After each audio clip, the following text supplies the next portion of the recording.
मित्रांनो नमस्कार, मी श्रीकांत चौधरी. श्रीकांत चौधरी हे माझं युट्यूब चॅनल आपण पाहत असाल, सबस्क्राईब केलेलं असेल अशी आशा करतो आणि यावरचे सर्व व्हिडिओ आपण एन्जॉय देखील करत असाल अशी आशा करतो. मित्रहो, लोकसभेची रणधुमाळी ही सुरू झालेली आहे आणि यामध्ये लोकसभेचा एक विशेष मतदारसंघ सर्वांच्या डोळ्यासमोर कायमच राहतो, तो म्हणजे बारामतीचा लोकसभा मतदारसंघ. या बारामती लोकसभा मतदारसंघाच्या अनुषंगानं मी अगोदर सविस्तर विश्लेषण केलेलं आहे. ननंद भाऊजे यांच्या लढतीच्या संदर्भात सुद्धा मी त्या ठिकाणी विश्लेषण करून ठेवलेलं आहे. त्याची लिंक मी या व्हिडिओच्या कमेंट बॉक्समध्ये देणार आहे. परंतु आजचा जो टॉपिक आहे तो विश्लेषणाच्या पलीकडचा आहे. खरं तर या ननंद भाऊजेच्या राजकारणामध्ये आणखी एकाची उडी त्या ठिकाणी आलेली आहे, ते म्हणजे पुरंदरचे माजी आमदार विजय बापू शिवतारे. खरं तर पवार विरुद्ध पवार हा सामना बारामतीत रंगतो की काय असे चिन्ह दिसत असतानाच बारामतीत तिरंगी लढत होते की काय असं एक चित्र आपल्या डोळ्यासमोर उभारलंय. खरं तर विजय बापू शिवतारे हे कोण आहेत? तर विजय बापू शिवतारे हे पुरंदरचे माजी आमदार आहेत.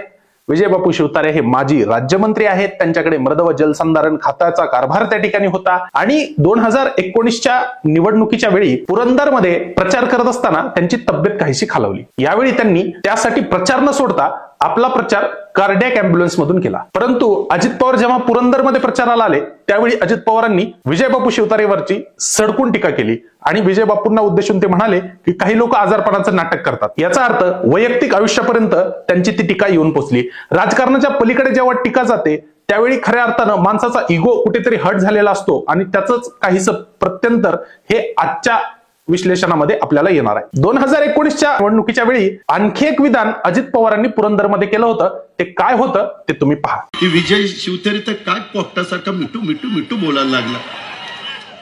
अरे विजय शिवतारे, तुझं बोलणं किती, तुझा आवाका किती, तू बोलतोय कुणाबरोबर, तुला यंदा दाखवतो तू कसा आमदार होतो ते बघतो.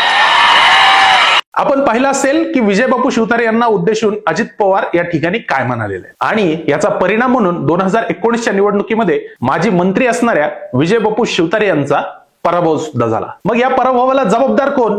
तर पवार घराणं हे या पराभवाला जबाबदार आहे असं सर्वसाधारण चर्चा आणि आकलन त्या ठिकाणी होतं. मग आता यांचा वचपा काढला पाहिजे म्हणून पुन्हा एकदा शिंदे गटात असणाऱ्या विजय बापू शिवतारे यांनी कंबर कसली. परंतु झालं असं की पवारांच्या घरामध्येच फूट पडली आणि पवार विरुद्ध पवार हा सामना आता रंगताना दिसणार आहे. परंतु दोन्ही पवारांना नाकारून पुन्हा एकदा प्रस्थापितांच्या विरोधात मत तयार करण्याचं काम हे विजय बापूंच्या माध्यमातून होताना आपल्याला दिसण्याची शक्यता आहे. यामध्ये त्यांचं असं म्हणणं आहे की पवारांच्या बाजूने जवळपास 5.5 ते 6 लाखांचं मतदान होतं आणि पवारांच्या विरोधामध्ये मग ते कांचन कुल यांना असेल किंवा महादेव जानकर यांना असेल तर अशा सगळ्यांना पवारांच्या विरोधातलं मतदान पडतं आणि पवारांना पवारांचं मतदान पडतं. परंतु आज दोन पवारांच्यातच लढत असल्यामुळे बाकी लोकांच्या मतदानाचं काय? ज्यांना पवार हे बारामतीत नकोच आहेत अशा लोकांच्या मतदानाचं काय? आणि त्यांच्यासाठी एक पर्याय म्हणून मी स्वतः मैदानात येतोय असं विजय बापूंचं म्हणणं आहे. खरं तर अजित पवार किंवा पवार घराण्यांनी विजय बापू शिवतारे यांनाच डवचलं असं नाही. पुण्याच्या आपल्या अस्तित्वाला धोका निर्माण होऊ नये म्हणून पुण्याचे तत्कालीन खासदार सुरेश कलमाडी यांना सुद्धा सोयीस्करपणे राजकारणातून बाजूला करण्याचं काम शरद पवारांनी केलं असं बोलण्यात येतं. या पलीकडे जाऊन भोरचे माजी आमदार संग्राम थोपटेंचे वडील अनंतराव थोपटे यांना 1999 मध्ये महाराष्ट्र राज्याचा मुख्यमंत्री होण्याची सुद्धा संधी होती. परंतु पवारांनीच काढी टाकून त्यांना सोयीस्करपणे तिथून देखील बाजूला करण्यात आलं.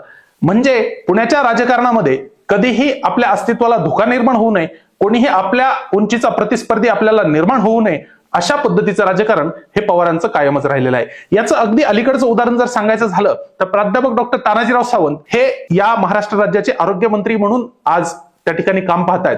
परंतु मागच्या मंत्रिमंडळामध्ये त्यांना मंत्रिपद नाकारण्यात आलेलं होतं आणि याचं जर कारण काय असेल तर त्याचं कारण पुन्हा एकदा पवारच होते. कारण पुण्यामध्ये आपल्या शिक्षण संस्थांच्या माध्यमातून उभारलेलं जाळं आणि त्यामधून निर्माण झालेलं नेतृत्व हे उद्या पुन्हा एकदा पुण्यामध्ये आपल्या अस्तित्वाला धोका निर्माण करू शकतं. असा संकुचित विचार करणारा पवार घराणं स्वतःच काय तो ह्या संबंध पुण्याचा विकास करू शकतो असं एक भासवणारं पवारांचं नेतृत्व त्या ठिकाणी होतं. परंतु आज पवार विरुद्ध पवार हे सगळं समीकरण झाल्यामुळं पवारांच्या विरोधातली जी मतं आहेत ती आपल्या पारड्यात ओढून आणण्यासाठी विजय बापू शिवतारे या रणांगणामध्ये उतरण्याच्या तयारीत आहेत.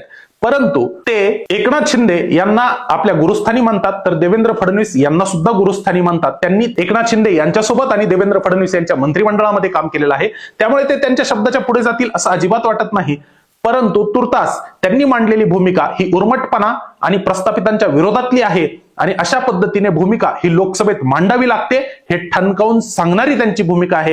आपल्याला हा व्हिडिओ कसा वाटला हे कमेंटमध्ये सांगायला विसरू नका आणि विजय बापू शिवतारे यांनी काय भूमिका घ्यायला पाहिजे हे देखील लिहायला विसरू नका. तोपर्यंत धन्यवाद.